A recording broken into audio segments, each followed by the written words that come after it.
important program, you will gain an understanding of how your unconscious biases, and we all have them, impact how you think, communicate, and act in the workplace. All attendees will be in mute mode during the program. Please submit your questions anytime during the program by typing your question in the question tab located on the right menu bar and sending to all panelists. We will have plenty of time at the end of the program to answer all your questions. Our speaker today is Brad Karsh. He is the founder and CEO of JB Training Solutions, a company dedicated to helping individuals succeed in the workplace through webinars, workshops, and keynotes. An industry expert and accomplished public speaker and author, Brad has been featured on CNN, CNBC, and Dr. Phil, and has been quoted in the Wall Street Journal, the New York Times, USA Today, and many others.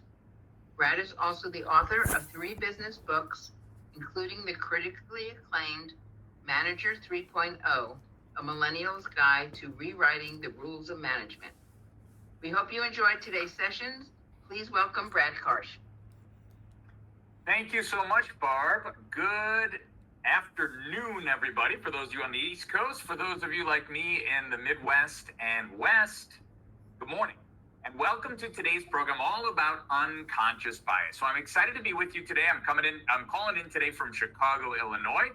Hopefully we have some other Chicagoans out there. And we're going to talk about a very important topic, right? Unconscious bias. I'm sure we've heard a lot about it. Maybe you know what it is. Maybe you're not really sure what it is. But we're going to talk about what unconscious bias is, why, as Barb said, we all have it, and how it might show up in the workplace and what we can do about it.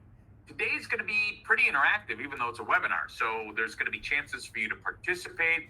We're going to make good use of that questions tab that Barb had mentioned earlier. And I want to start actually with something very interactive right now. So I'm going to tell you a story. It is a crime story. And I'm going to ask you a question at the end. So one day, a police officer is on their typical beats and they hear a call come in over the radio. Apparently there's been a domestic disturbance at the residence of a tech company CEO. So realizing and recognizing that they are pretty close to that particular residence, the police officer heads over to check out what's going on. When they arrive, they approach the front door and they hear some commotion going on. Apparently there's some elevated voices and it sounds like some people are yelling and arguing inside. The officer knocks on the door, see if they can get in, and no one replies. They hear the commotion getting a little bit worse. The voices are even more raised. Now people are yelling at each other. And the officer overhears what appears to be the tech company CEO saying, "What kind of a man pulls a gun on someone in their own home?" Upon hearing that, the officer busts open the door, walks in, and finds that the tech company CEO is lying on the floor. There's a gun on the table, although it appears that the tech company CEO has not been shot, but just knocked out with that gun. And there's 3 people standing in that room. There's a plumber, there's a truck driver, and there's an NFL player. Right? So what I would like you to do right now is you're going to see a poll kind of pop onto the screen. I would like you to vote, even though you don't have a ton of information, on who you think attacked the CEO. Now, keep in mind, there was no self-inflicted wound. There was no second assailant somewhere else. It's one of those 3 people. The poll has been launched, and I'd like everybody to vote. As we know, every vote matters. Please vote. All right, have to vote for one of them. Plumber, truck driver, NFL player. Looks like the votes are coming in. I'm going to close the poll in 5 seconds. 4, 3, 2, and 1. All right. So we had a pretty close battle between the plumber 28%, truck driver 32%, NFL player 40%. So let's start with the plumber. I want someone to sort of type in what their theory is, why they think the plumber is the person who attacked the CEO. All right, so chat in, see if we get some people. Don't worry, no theory is considered wrong. Very equal opportunity here. You see that questions tab. Can somebody say why they voted? You will not be identified. All right. We'll wait a moment or two to see if anyone. All right. We got them coming in. Hold on. They have the tools readily available, somebody said. All right. Somebody else said plumber had an implement in his hand other than a gun that resembled a gun. I didn't want to assume it was the NFL player or the trucker. All right. Okay. Good stuff. Good stuff. Okay. Let's see. The audience is mechanical contractors, plumbers, and HVAC. I know that. All right. So, what about truck driver? Those of you who voted for the truck driver, what are your thoughts or theories? Who's got a theory on that one? All right, so votes coming in. Truck driver, because many people who have an occupation that involves driving will carry a gun for safety. I've heard that one a lot. Excellent, that's a good theory. The best theory I ever heard is somebody said the tech company CEO is in the process of creating an autonomous, driverless truck. Knowing that this is the case, the truck driver, on behalf of many of their co-truck drivers, decides to go to the home of the tech company CEO to take matters into their own hands. All right. And then a few of you picked, well, the NFL player won. So what were some theories on the NFL player? What did you have there?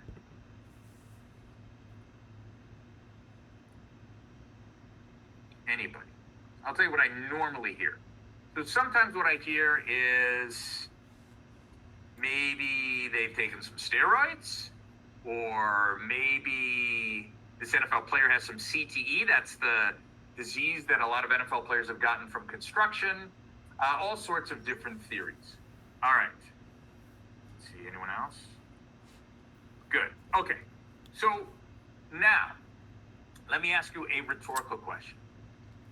If I told you that only one character in the story is a male, would you change your answer? Right? And usually at this point, everybody says yes. So I had one little clue in there, and I don't know if you heard it, but I said, the tech company CEO says, what kind of a man pulls a gun on someone in their own home? Now, as we look at our suspects, the plumber, the truck driver, and the NFL player, only one of them do we know for a fact has to be a man. We know that there are female plumbers. We know that there are female truck drivers. But at this point in time, there are no female NFL players. Yet my guess is, and again, this is interesting based on the audience that we have, because this is the way I always tell the story with all sorts of different organizations, right? But many people, when they put together this story, myself included, when I heard it for the first time, I pictured every character in that story as a male. I never said if the tech company CEO or the police officer were male or female. But in our head, we sort of paint a picture. And this does not mean you're a bad person. If you pictured a male truck driver, you're not a bad person. If you pictured a male tech company CEO, it doesn't mean you're evil or you're a sexist. It's an indication of what unconscious bias is and how it works. Basically, what unconscious bias is, and I'll talk more about this, is it's shortcuts. It's shortcuts that our brain takes when faced with a lot of information and sometimes a short amount of time. And this was a good example of it. Now, again, I don't know who you all are, but many people that I present this to say, Brad, I pictured everyone as a male as well, right? I pictured the CEO, probably a 31-year-old, slick-looking, Silicon Valley young guy, police officer, probably middle-aged white guy, truck driver, African-American, plumber, probably a white male. Everybody pictures something in their head. And again, doesn't mean you're a bad person. But we're going to come back to this because this is a little example about what unconscious bias is and what it's all about. So, what is today all about? Like I just said, today is not about making anyone feel bad. Today is not about labeling anybody on this call as anything other than who you are, right? It's not, aha, you're a sexist or you're a racist. Not at all. Today is about uncovering what unconscious bias is. We'll talk a little bit about where we get it and why we have it, and why in some ways it's not really even a bad thing. Then we'll discuss ways in which it could show up in the workplace and what we can do about some of those things to make sure that we can mitigate and ultimately bust some of this unconscious bias that all of us have, right? I want people to feel like they're going to learn some things here, that they're going to be able to apply some things here. But this is really step one on a journey to help us understand some of these things that might apply to the workplace. Now, I mentioned this before, but we all have unconscious bias. Okay? I've got biases too. I want to share with you a story. So, a couple of years ago, maybe almost 3 years ago now, 2.5 years ago, there was a Southwest Airlines flight. I don't know if you remember this story, but Southwest Airlines flight took off. Everything was going fine. They're cruising altitude, 39,000 feet. And all of a sudden, one of the engines exploded. Now, again, I don't know if you remember that story, but the detail that I remember was when the engine exploded, it shattered one of the plane windows. And when one of the windows broke, a passenger kind of almost got sucked out, and the other passengers had to kind of like pull her back in. And she unfortunately did pass away. But the pilot was able to land that aircraft with only one engine. And keep in mind, there's only two on the plane, right? So one of the engines exploded. The pilot was able to safely land the plane, and nobody else on that flight got hurt other than some bumps and bruises. And I remember thinking at the time, I used to fly a lot for work, at least once or twice a week. And I remember thinking, man, the next time I fly, I definitely want that guy to be my pilot. I mean, he landed a plane with one engine and no one got hurt. I would imagine you need both of the engines. That's why you have two. That's extraordinary. He's got to be an amazing pilot. And I hope he's the pilot the next time I fly. And then as I learned a little bit more about the story, I learned more about the pilot. He is not a he. The pilot, Tammy Jo Schultz, is a woman. Right? She did her training in the Navy, flying fighter pilots. This is a picture from those days. I got to be honest, if I had 1/10 of that amount of swag, I'd be feeling really, really good about myself. But here's the interesting thing. It was my unconscious bias taking over, right? Now, I do not consider myself to be a sexist. I have flown on plenty of flights that have had female pilots. So it's not like I could say, oh, I didn't realize they let women fly planes. And perhaps to make matters even worse, my sister-in-law is a pilot for United Airlines.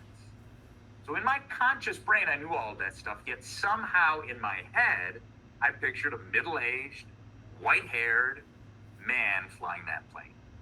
That's what unconscious bias is. And we all have it. So there's a great quote from Melody Hobson, who's one of the most prominent asset managers in the United States. She gave a really good TED Talk if you want to check it out. And she said, instead of being colorblind, we need to be color brave. And she said, a lot of times people will say, hey, I don't see color. I'm colorblind. People are just people. And she's like, well, I appreciate the sentiment behind it. It's just factually not true. We see color. It exists. You can't be colorblind. And race is a social construct that exists in this country and other countries as well. And we need to be brave about addressing it. We can't just close our eyes and shut our ears and say it doesn't exist. It exists. Let's be brave about addressing it and dealing with it. And I would encourage us to do the same thing about bias. So instead of saying, I don't have unconscious bias, or that's not something that affects or applies to me, let's realize that everybody has it. And instead of closing our mind off, let's talk about ways that we can think about it, address it, and deal with it. Okay, so we're going to be bias brave today as we think about this very important topic. All right, so we've talked a lot about unconscious bias, but I haven't really defined it yet. And here's what it is. Unconscious bias is a tendency to favor or disfavor certain people based on social stereotypes that occur outside of our conscious awareness. Meaning, importantly, these aren't things that we think about. And sometimes we'll talk about this. Oftentimes our unconscious bias flies directly into the face of what our existing beliefs are. Let's use the example of the pilot and me. My sister-in-law is a pilot. Not a sexist, but I pictured a man, right? And if you had said to me, Brad, do you think women can be pilots? I'd say, well, of course. But in that moment, we'll talk about this, how unconscious bias happens fast. In that moment, my unconscious brain took me a place that my conscious brain would not have.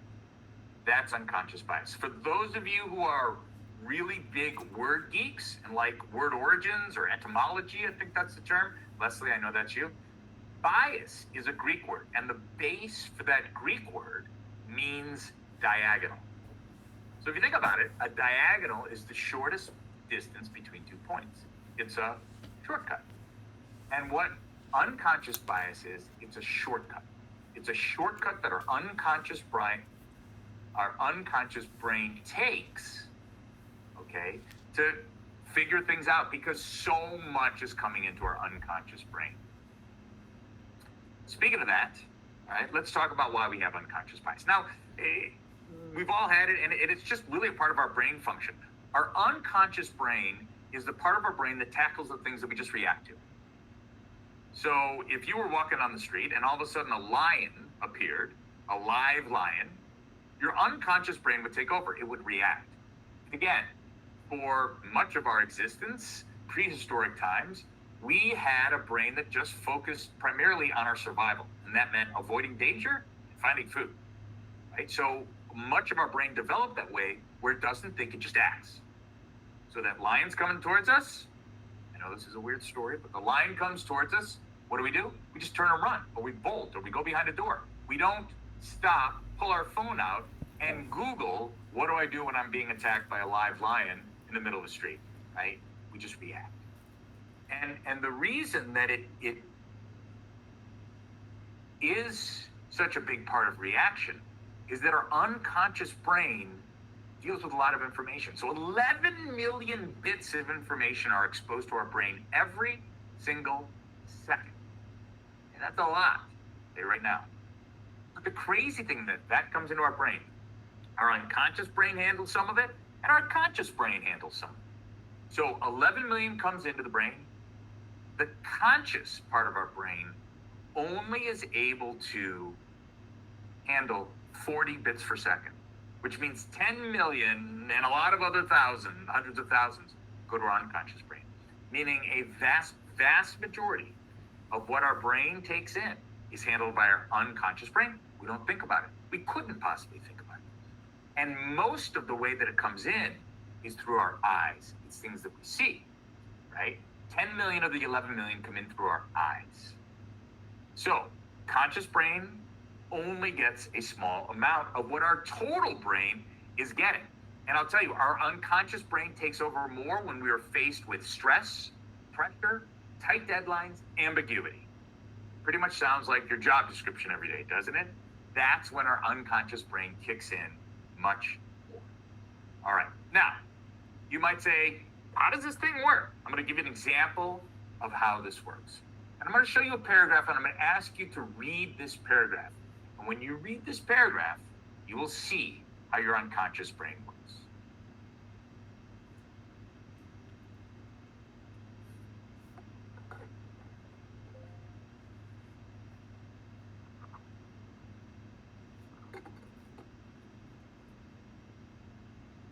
All right. So, how was that? Was that hard to read or easy to read? Okay, when I talk to people and I can interact with them, they virtually all say, it was really easy, Brad. It is pretty easy. But the crazy thing is there's probably, 30 words in that paragraph. 19 of them are spelled incorrectly. But my guess is your brain just glossed over each and every one of those. It didn't stop and pause. That's your unconscious brain taking over. Meaning, you didn't get to the fourth word and say, read. Is that supposed to be, it's R-A-E-D. Have they transposed the A and the E? Or maybe that word's supposed to be dare. Is it supposed to be dare? I don't understand. No, you just went through and you read the word read. You just went right through it. That's how our unconscious brain works. And like I said, it works faster. It works when we are under a tight time pressure. We're going to do a little experiment right now with you all. So what I would ask you to do is, if you can, grab a pen, any kind of writing, pen, pencil, if you're home with kids, maybe it's a marker, crayon, and something to write on. You just have to write down a couple words. So it doesn't have to be a huge sheet of paper, but grab something. We're going to do a little experiment right now about unconscious bias. All right. So here's how we're going to do it. Everybody's got pen and paper. What I want you to do is I'm going to give you a series of prompts, okay? And these prompts are just going to be a word. And as soon as you see the prompt, you have to write down what's called a proper name. You might remember this from 5th grade language arts. All right, a proper name is someone's name. So if one of the answers, let's say in my head, I would say the word dad, I'd think, oh, my dad. I wouldn't write down dad. I'd write down Paul Cart, because that's my dad's name. So these should be proper names. Importantly, I'm going to give you a very small amount of time to answer these. There are no right or wrong answers. And critically, please write down the first name that pops into your head. Okay, the first proper name that pops into your head, you should write down. Write them all down now, and then we'll do a debrief afterwards. All right. I'm going to watch my watch, because you're only going to have a couple seconds for each one. Ready, go. Leader. Genius. Model. Athlete. Pens down. Time's up. All right. We're going to try and do this. We're going to see if we can pull this off. But I'm going to have you chat into that question tab. Let's just do the first one. So what did you write for leader? Okay. Go ahead and chat that in. This is anonymous. Don't worry about it. Whatever you want to say. All right. Chat in what you put. Oh, they're coming in. All right, here we go. Michelle Obama, Josh, Obama, Joe, David, Justin, Donald Trump. I wrote my own name. Obama, Bill, Joe Biden, Kyle, Michael, John Payne, my boss, Sean Erickson, Joe. Some of those people I know, some of those people I don't. So when I typically do this, and it's interesting to do it now, right, on the heels of an election. So believe it or not, the answer that I typically get most frequently is Obama. And then usually in second place is Trump, right? That's what I get next, the current president of the United States. I'll sometimes get people's bosses. Sometimes people write their own boss or their own leader. We got obviously some Joe Bidens based on what's going on. But if we look at that list so far, other than Michelle Obama, they're all men, all right? Interestingly, I believe they are all men, although someone wrote their own name. Lori did, so one female. So we usually get all men. We get Obama, Trump, and then after political leaders, what we'll sometimes get is a Bill Gates or a Steve Jobs or an Elon Musk. So we almost always get business leaders or we'll get political leaders. Almost always all men. If we get women, I'll usually get Hillary Clinton or Margaret Thatcher or Angela Merkel, the Chancellor of Germany. So political leaders as well. That's what we typically get. All right. Now, the second one was genius. What did you type in for that? We have Einstein, Einstein, Einstein, Einstein. Jim, my dad, Einstein, Chief Jobs, Einstein, Einstein, Einstein. Wrote my own name. Yeah, someone does write their own name for all four of them. That's pretty awesome. Einstein, Austin, who's a friend, Michael, the woman, Isha. All right, good. So Einstein always wins. I've never done this where Einstein hasn't won. As somebody once mentioned to me, looks like Einstein's got some pretty good branding. And as we got a Steve Jobs in there, What I do normally get here is I'll get a lot of Einsteins, and then the next thing I'll get is Steve Jobs. It's funny, some of the same people I get for leader. Bill Gates, Elon Musk, Nikola Tesla, Thomas Edison, almost exclusively men, almost exclusively white men. Stephen Hawking I'll get. And interestingly, almost always white men in the field of science and technology. Now, a couple of you put people you know as geniuses, which I think is great. There's no right or wrong answers to this stuff. But if I do get a woman, I usually get Marie Curie, who's a scientist. But when people think genius, they tend to think science and technology. Rarely do I get, I've never gotten Shakespeare. I've never gotten Michelangelo. I've never gotten Madonna, musical genius. I will say that right after he died about 3 weeks ago, I did get a couple Eddie Van Halen's because he was topical. But typically it's science, technology, white men. All right. Number 3 is model. What did we put down? Giselle. Someone put themselves. Giselle, Heidi Klum, Cindy Crawford, Tyra Banks, Kate Upton, 280ZX Dotson. Thank you, Jackie. Giselle, Beyonce, Kara, L, Rosie Huntington, Giselle. Very typical. So Giselle usually wins it. Cindy Crawford usually comes in a close second. Sometimes she wins. That's also some pretty good branding, given that Cindy Crawford probably hasn't modeled in at least 20 years. I got another Cindy Crawford at Twiggy. Someone said, I thought you meant role model Joe Biden. And that's interesting that you said that, because I didn't say any type of model. And almost no one does a role model. Almost everyone does a fashion model. A female, young, at least when they found out about them, attractive model. Female model, right? So I usually get those, mostly white, but I will get some Naomi Campbells or Tyra Banks as we got here. But that's what we typically get. And again, rarely will I'll get a Joe Biden or a Mother Teresa or someone who is their role model, or an athlete, as somebody said there too, which is great. All right. So maybe that was Angie's answer for athlete. Type in athlete now. LeBron, Tom Brady, Derek Jeter, Russell Wilson, Tom Brady, Tiger, Serena, Jackie Joyner, Kersey, bringing it old school. LeBron, Randy Moss, Mookie, Michael Strahan, Jordan, Brady, Joel, that guy's name I'm not good at pronouncing, who's the soccer player in France right now, Mbappe or something. Tom Brady, Sue Bird. All right. Interesting. So I'm from Chicago. There's no right or wrong answers to this one, but in this one, actually, Michael Jordan is the correct answer. Congratulations, whoever got that. Congratulations, Brittany, you got it right. Everybody else got it wrong. No, I'm just kidding. So we mostly get current athletes, and we got some Tom Brady's, Tiger Woods. We got, if we do get women, it's going to be Serena. That's my first Jackie Joyner Kersey. Thank you. We get some Maria Sharapova. We'll get Sue Bird. We'll occasionally get Simone Biles or Megan Rapinoe from soccer. But it's usually top of mind. So LeBron just won the championship. Or classic like Derek Jeter types.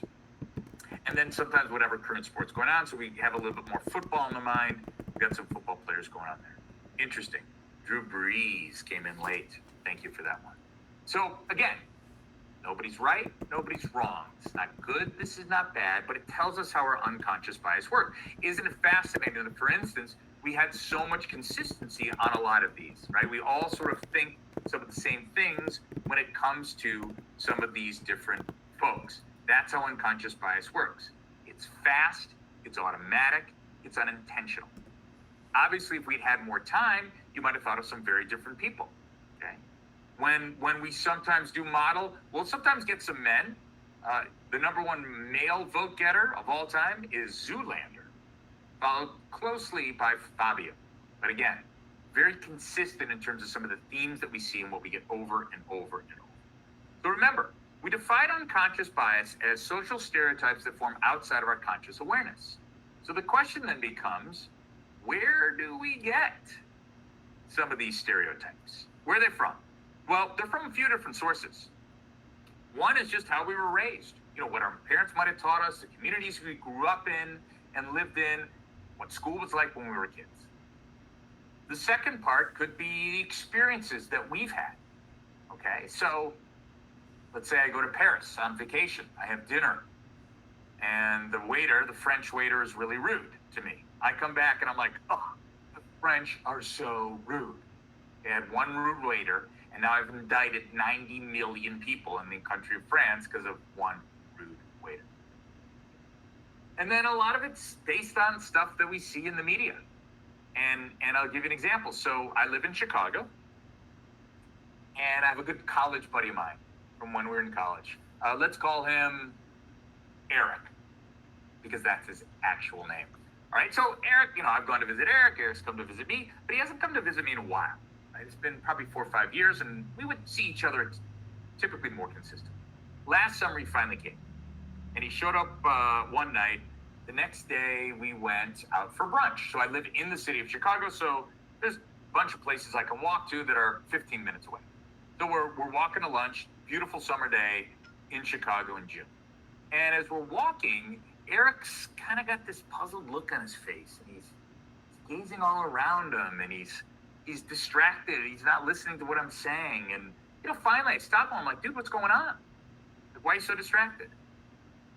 He's like, we're walking to brunch, and we walked past that park, and I saw a bunch of kids playing there with their parents. And, I've seen strollers going by with parents pushing them, people jogging or biking in the streets. I'm like, yeah. He's like, but Brad, this is Chicago. This is the murder capital of the United States, the most dangerous city out there. Like, I kind of figured we'd never leave your house. I assumed that you had bars on your windows, and I was figuring that we would rarely venture outside the home unless we were in a car. I was like, well, that's the picture that gets painted on the media, but believe it or not, it is not Iraq here. Yes, there are certain parts of the town that I wouldn't feel very comfortable hanging out in at night, but for the most part, it's probably similar to any other large cities. But he had a very different picture painted in his brain. Okay? And then it's not just media that we see and read, it's even searches that we do. And I'm going to do an interesting experiment for you right now. Okay? So I did a Google image search for the word teacher. And I want you to go to your question tab and chat in what kind of images do you think showed up when I did this? What do you think? People said all women, female, white middle-aged women, older women, white females, white women, elementary classrooms, young suburban women, women, chalkboard, priest, middle-aged woman. Let's take a look. Survey says women. There's only 2 men. It's almost all women. Almost all white women, as somebody said. Definitely a little bit younger. Somebody mentioned chalkboard. Good call on that one. Definitely a chalkboard. So that's funny in and of itself. I don't know if anyone's been to a classroom recently, but I think they probably haven't had chalkboards in classrooms in like 15 years. Everything's a whiteboard or a smart board. Lots and lots of chalkboards. Lots of young white women smiling and having fun in a classroom, somebody said, which was interesting. Okay. And what I've learned, and having seen this image many, many times, is in order to be a teacher, not only are we picturing young white women, but we're also picturing, apparently, if you want to be a teacher, you really need a cardigan sweater. There are lots of cardigan sweaters in that photo. Okay, so young white women. Now, the fundamental job of a teacher is to educate students in a classroom. Now, can we think of another job description where you have to educate students in a classroom? Like maybe professor. So teachers teach from kindergarten through 12th grade, right? Senior year in high school. And then the next year, so 13th grade, if you will, professors take over, right? When you're in university or college. So teacher goes all the way up through 12th grade, starting in 13th professor. They both educate students in a classroom. So my guess is the types of photos that we're going to get when we Google professor are going to be virtually identical to what you're seeing here because the job descriptions are virtually identical. in that question tab right now, what do you think we're going to see when we look for the word professor? Men, older glasses. Old white men, old white males, men with beards. Elbow patches, older men, old white men, old white men, old white men. Middle, late age male and female split evenly. All right, Garrett. Old white dude with a beard. Men, old men, white hair, stage. Depends on what they're teaching. White hair suits. Let's take a look. Whoever said older white man in a classroom with beards is correct, for the most part. There are two women, one of whom happens to be Mary Poppins. Not really sure how that happened.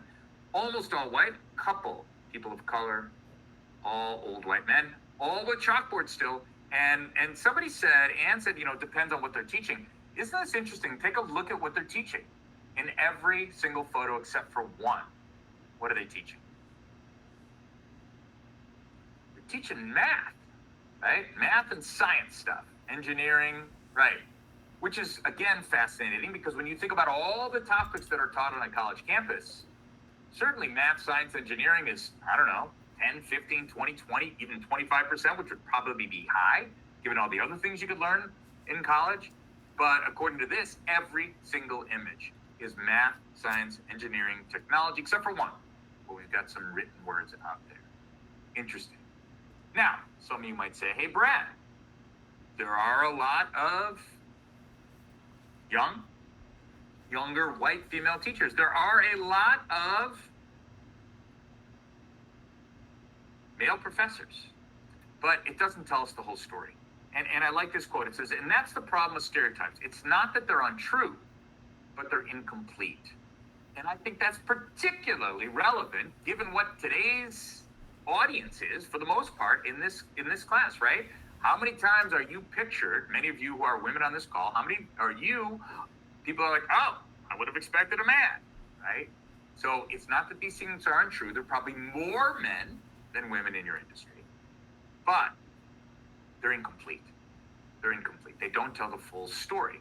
And as we can start to imagine, some of these things may manifest themselves in a workplace. It makes it a little bit tricky.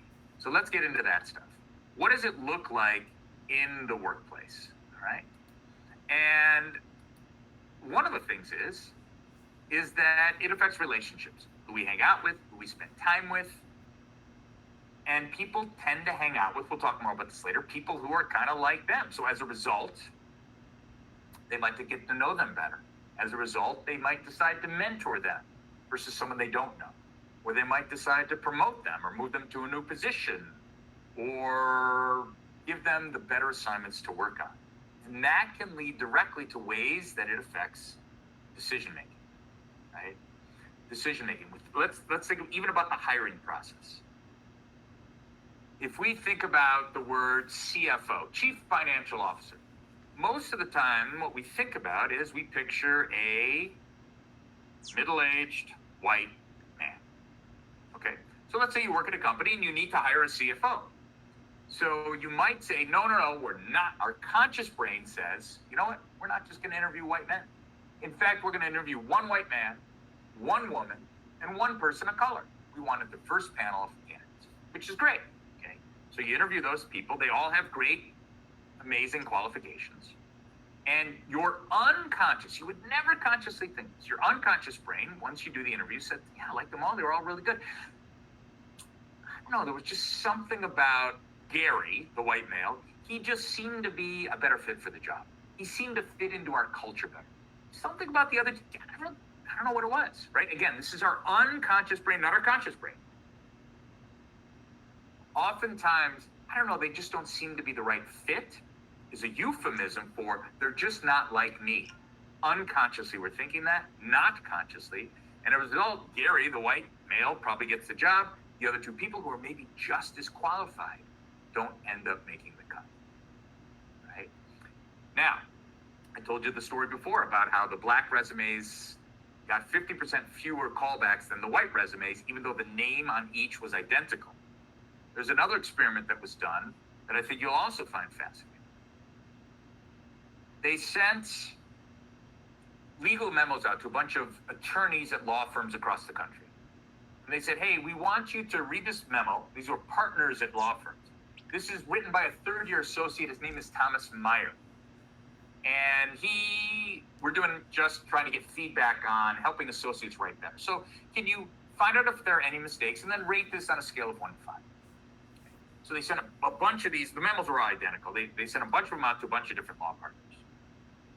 Now, the memo was, 20 pages long. It had about 12 mistakes in it. Some were factual mistakes, some were typos, some were legal mistakes. They had to rate it on a scale of 1 to 5. Now, when they sent the memos out, all identical, on 50% of the memos, Thomas Meyer is identified as white. On 50% of the memos, Thomas Meyer is identified as black. The memos are the same, every piece of content. When Thomas Meyer was white, on a scale of 1 to 5, the average rating was 4.1. When he was black, the average rating was 3.2. Identical memo. Then they said, find the typos. There were 7 typos in that 20-page document. When Thomas Meyer was white, they found 2.9 mistakes. When Thomas Meyer was black, they found 5.8 mistakes. The memos were identical. Now, if you went and asked any of those partners, hey, are you going to more harshly judge a black person's memo versus a white person's? I'm sure they'd all say no. I'm sure they probably believe that they wouldn't either. The most fascinating part of this is that they sent the memo out to a variety of different partners. Some of whom were white men, some white women, some black women, some black men. Regardless of what category they fell into, the ratings were identical and they found mistakes in the same set. So even black male and female attorneys found twice as many mistakes when Thomas Meyer was black, rated the memo lower. This is unconscious bias, because I can guarantee you that they wouldn't believe that the work of a black associate would be worse than the work of a white associate if they were identically based. That is unconscious bias. Women who are also mothers are 50% less likely to be promoted than identical candidates without children. Okay? So at this point in the program, people are like, wow, this looks pretty bad. It is bad, but there's some good news. And that is that our biases are malleable, meaning we can reshape the way our unconscious bias works. Not our conscious bias, right? We're not talking about that today. We're talking about unconscious bias. The thing that would automatically associate a plumber with a male. That would automatically associate the pilot as a male. That would automatically hold a black attorney to a higher standard than a white attorney. These are unconscious biases. So one of the cool things that you can do, and we're going to send you a copy of this, you'll get a link, is you can do what's called a diversity profile. This is what it looks like, right? Along the left, you see my coworkers, friends, neighbors, social media connections, etc. And you have a variety of factors there, my race, sexual orientation, physical ability, etc. If people in those categories are the same as you give it a gray checkbox. If they're different, you give it a white checkbox. All right? I got to be really honest with you. When I first filled this out several years ago, I had lots and lots of gray boxes. Right? Even some interesting things like social media connections. You know, social media is fascinating. We join a site, Facebook, Instagram, whatever. We become friends with people. Well, we tend to become friends with people that we're already friends with, and those people tend, but not always, to be like us, especially if you're a white male, right? Like me. So we connect with all those people, and we might post something, an article, something along those lines, a link, and our friends like it because it's similar, because we think and act the same, because we're similar. Again, these are generalizations to be short. And as a result, they post something that we like. Well, once the social media algorithm takes over, what do? They keep feeding us the same stuff we already like. So we just see more and more and more and more of one side of a situation, or one perspective, or one point of view. There's a I haven't seen it yet, but there's a great movie on Netflix called The Social Dilemma that some people have seen, and they said that once you watch that, it's terrifying. They talk about how this stuff works. Okay? This is the percentage of Americans with social networks, not social media networks, comprised entirely of people from the same race. And you can see there's a lot of homogeneity, if that's the word, a lot of sameness in terms of who we hang out with and who we are. And one of the things that you can start to do is bust some of that stuff. Like the last category there was media that you consumed. I realized that I read a lot of books written by old white men about old white men. And I stopped doing that once I filled this out. I started reading works by female authors and black authors and other people of color. I'm listening to a podcast on NPR called How I Built This. It's all about entrepreneurs. And there's some amazing, cool stories about entrepreneurs. And as I'm going, there's like 200. As I'm going through it, I'm like, you know what? I want to listen to entrepreneur stories of female entrepreneurs and entrepreneurs who are people of color. Because I already know a lot of stories about white male entrepreneurs. I don't know nearly as many about this group. I want to change the way my unconscious mind thinks. So when I picture entrepreneur or tech company CEO, I don't automatically revert to white male, young white male. So what are some tips and things that we can do when it comes to hiring, when it comes to decisions that we make at work, when it comes to all sorts of things work related? Don't rely solely on your gut instinct. I don't know, my gut says there's just something wrong about this candidate. A lot of times, they're just not like me. Look at the stats, look at the data, look at the numbers, and decide if you're making the right choice or if you're relying just on your gut. Be less interesting, be more interested. That goes to the diversity profile. Reach out to people who may not be like you. Find out what their stories are, who they are, and what they're all about. Once you get to know them, you might find it's a little different picture than you initially intended. Discover your biases. There's a really cool thing called the implicit association test. If you just Google implicit association test, you can do this free test online. And what it'll tell you is you can do it based on race or gender or age, sexual orientation. It'll give you a little test to check your unconscious biases.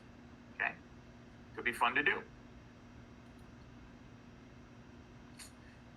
Another point, seek and share stereotype-defined experiences, stories, and images. All right? And again, we know the story about the tech company CEO, but you have to actively look those things out because, again, as we talked about, even with social media, we tend to see and share some of the things that we saw all the time. There's a funny video clip, if you look it up, a Rochester 82-year-old woman who beat up an intruder in her home, right? Sort of defying the images of older people. Greg Tall is one of our trainers. He's African-American. He has a 4-year-old daughter, and he's given his daughter these books to read, Little Leaders, Bold Women in Black History. And he said, I want my daughter growing up, and when she thinks of the word leader, she doesn't just necessarily think of white men. She thinks of black women, right? He goes, I know that when she goes to school, she's going to hear lots and lots of stories about white male leaders. So I want her to start to understand that black women can grow up to be leaders as well, all right? Or maybe it's as simple as pictures that don't look the same as everything else, right? Going back to our plumber at the very beginning, going to a lot of you who are on this call today, right? Regardless of what you do specifically, you're in a field that tends to be dominated by men. Want to try and change some of that so that when we think about mechanical contractors and HVAC and plumbers, we don't just immediately assume that it's a man. They have shown that even doing things like this, putting that on your screensaver, can retrain your brain in terms of how it thinks about different groups, people, and categories. Seek information that contradicts your existing position. I think this is interesting. And I put the word seek in here because you have to seek it. It's not just going to come your way. It seems like the world is ever more divided. We seem to just get reinforced. People's positions get pushed farther and farther away. We have to actually seek out the other side. And whether that's talking to people who have a different point of view and perspective than you, and I'm not just talking about politics, it could be anything, and hearing what they have to say, or actively looking for some of this stuff when we do think about media sources. And I'll share with you an example. So George Floyd was killed back in late May. And I found the entire experience, as I'm sure many of you did, to be remarkably disturbing. I couldn't even watch the video. It was so painful to watch, and I thought it was terrible. There were lots of protests that happened immediately after, and I was very supportive of all the peaceful protesting that was going on. I felt like it was an egregious breach of justice that had happened. This was a terrible situation, and something needed. But what I wasn't crazy about was there was a lot of violence going on at the same time. So there was looting, rioting, and violent protests. And I remember thinking, hey, that's terrible, right? Like, I understand that people are upset. Protesting is the best way to get our point of view across. In fact, by doing things like smashing a window and stealing a TV, I don't know what that has to do with social justice for George Floyd. And all it's doing is hurting the message that these peaceful protesters are trying to get out. And that's what I thought. Now, old Brad would have stopped right there and said, that's terrible. But then I thought about this exact slide, literally this slide. And I said, no. I'm going to seek information that contradicts my existing position. So that day, I literally Googled in defense of looting or something like that. And the first thing that showed up was an op-ed piece in the Los Angeles Times written by Kareem Abdul-Jabbar, who is the all-time leading scorer.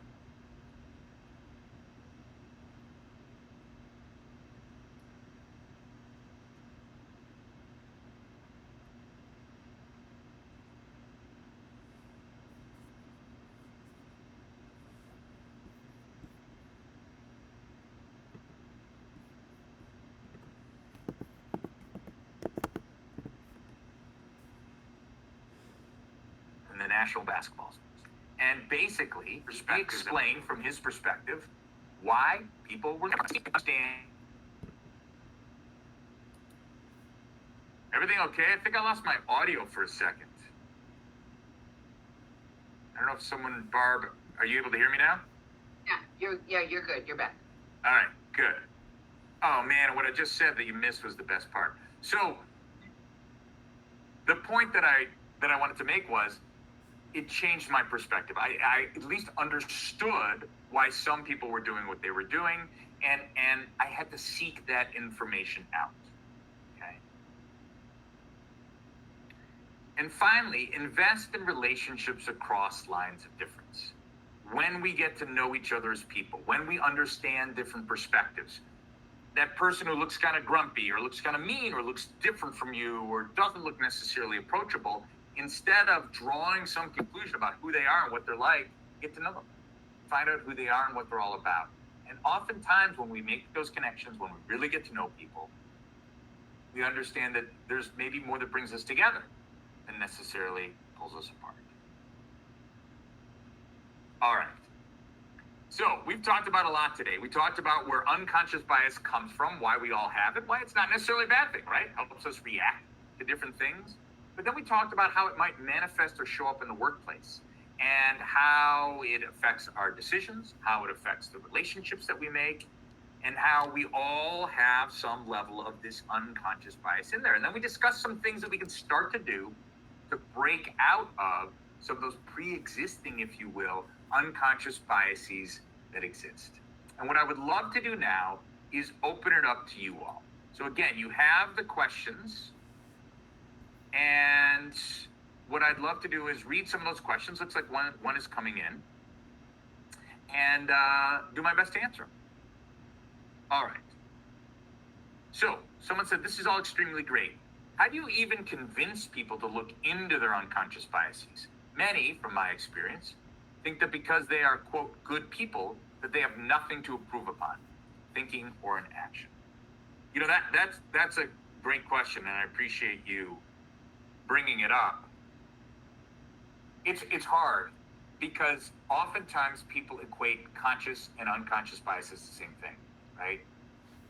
I do not believe that I'm a sexist. I pictured all those people in the story as men. So my unconscious bias is obviously pushing me in that direction. Doesn't mean I'm a bad person. And my advice to you would be to try and say there's a difference between unconscious and conscious bias. And you can be consciously not biased, but unconsciously have a bias. Maybe share the story about the resumes that were sent out. So identical resumes out. 50% of the resumes had traditionally black name. 50% of the resumes had a traditionally white name. The white resumes had 50% more calls for interviews than the black name. I can almost guarantee you that if we talk to the hiring managers who made that decision, perhaps none of them would be consciously biased against black people. But that was their unconscious bias taking over. All right. Any other questions?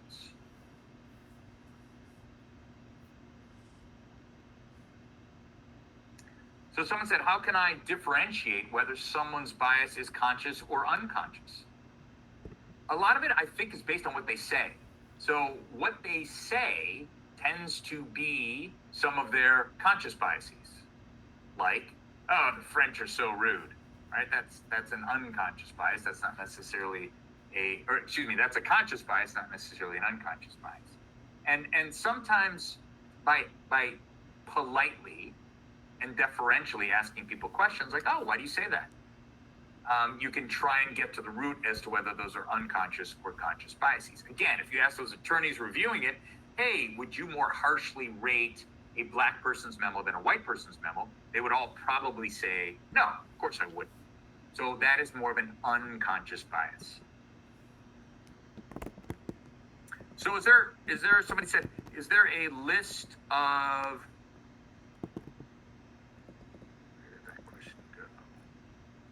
is there a list of reading material or podcasts we could explore to help feed our brains this new stream of thought? Yes.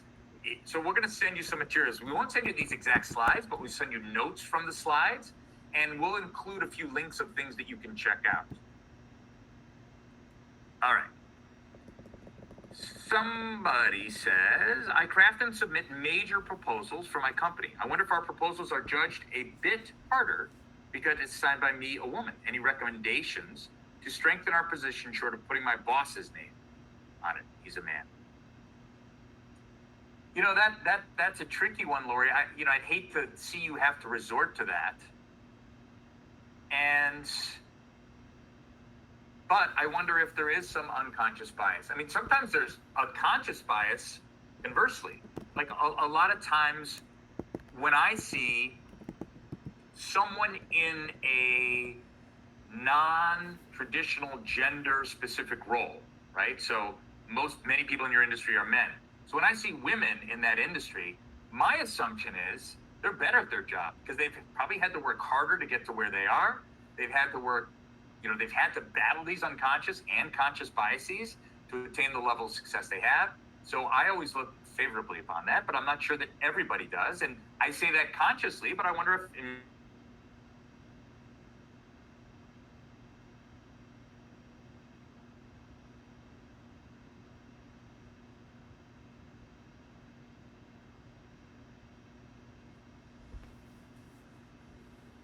my unconscious brain, I think a little bit different.